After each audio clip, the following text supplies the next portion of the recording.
வடகிழக்கு பருவமழை தமிழகத்தின் அனைத்து மாவட்டங்களிலும் சராசரியாக பெய்யும் என கோவை வேளாண் காலநிலை ஆராய்ச்சி மையம் முன்னறிவிப்பு வெளியிட்டுள்ளது. அக்டோபர் முதல் டிசம்பர் மாதம் வரை பெய்யும் வடகிழக்கு பருவமழை குறித்து கோவையில் உள்ள தமிழ்நாடு வேளாண் பல்கலைக்கழகத்தின் வேளாண் காலநிலை ஆராய்ச்சி மையம் முன்னறிவிப்பு வெளியிட்டுள்ளது.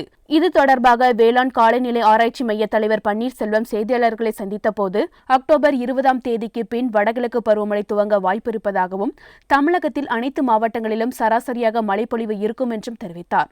அதிகபட்சமாக நாகப்பட்டினம் மாவட்டத்தில் 968 மில்லிமீட்டர் மழையும் குறைந்தபட்சமாக நாமக்கல் மாவட்டத்தில் 278 மில்லிமீட்டர் மழையும் பதிவாகும் என்று கூறினார். பருவமழை அக்டோபர் இறுதி மற்றும் நவம்பர் முதல் வாரங்களில் வீரியமாக இருக்கும் என்றும்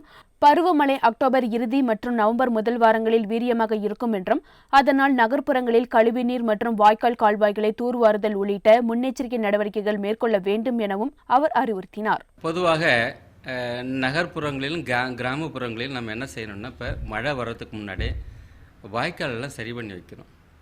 முக்கியமாக நகர்ப்புறங்களில் பார்த்திங்கன்னா கொஞ்சம் மழை வந்தாலே வெள்ளம் புரண்டு வர்ற மாதிரி இருக்கும். அதனால் என்னென்னா, நகர்ப்புறங்களில் இருக்கக்கூடிய கழிவுநீர் வாய்க்கால்களையும் வடி வாய்க்காலும் சுத்தம் பண்ணி வச்சு இந்த மழை நீரானது ஏரிகளையோ குளங்களையோ குட்டங்களையோ செல்லும்படி நம்ம வழிவகை அமைச்சோம்னா கிடைக்கக்கூடிய மழை நீர் முற்றிலும் நீர் ஆதாரங்களுக்கு போய் சேரும்.